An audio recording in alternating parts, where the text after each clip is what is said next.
তোমাদের তো বললাম যে খলসে মাছ নিয়ে এসেছি, দেখালাম। আর সেই খলসে মাছ দেখো, এই যে সুন্দর করে আমি লাল লাল করে ভেজে নিয়েছি সব। আর দেখো, এই যে তেল গরম করে নিয়েছি, তেলে দিয়ে দিচ্ছি প্রথমে একটু কালো জিরে।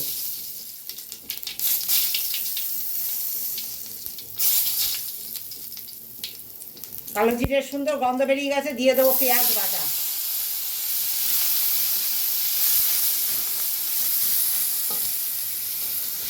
দেখো বন্ধুরা, দিয়ে দেবো এই যে টমেটো কুচিয়ে নিয়েছি আর একখানা, সুন্দর এই টমেটোটা দিয়ে দেবো, পাকা টমেটো।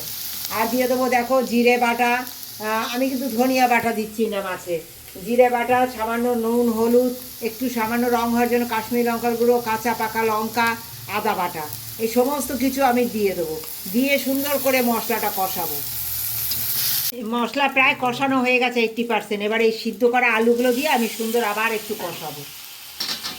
মশলা কষে গেছে আলু দিয়ে, এবার দিয়ে দিচ্ছি জল আমি পরিমাণ মতো।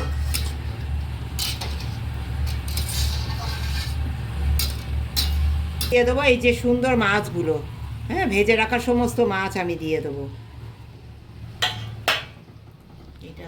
হয়ে গেছে সুন্দর আমার আলু দিয়ে খলসে মাছের ঝোল। কেমন লাগলো তোমরা অবশ্যই বলো।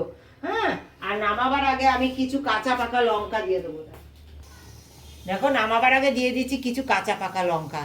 হ্যাঁ, তোমাদের কেমন লাগলো আমার এই রেসিপি? একবার খলসে মাছ এইভাবে রান্না করে খেয়ে দেখো, আশা করি ভীষণ ভালো লাগবে। আর ভীষণ সুস্বাদু কিন্তু এই মাছ। তোমাদের যদি ভালো লাগে, পাশে থেকে বন্ধু হয়ে প্রতিদিন লাইক, শেয়ার এবং সাবস্ক্রাইব করে দিও।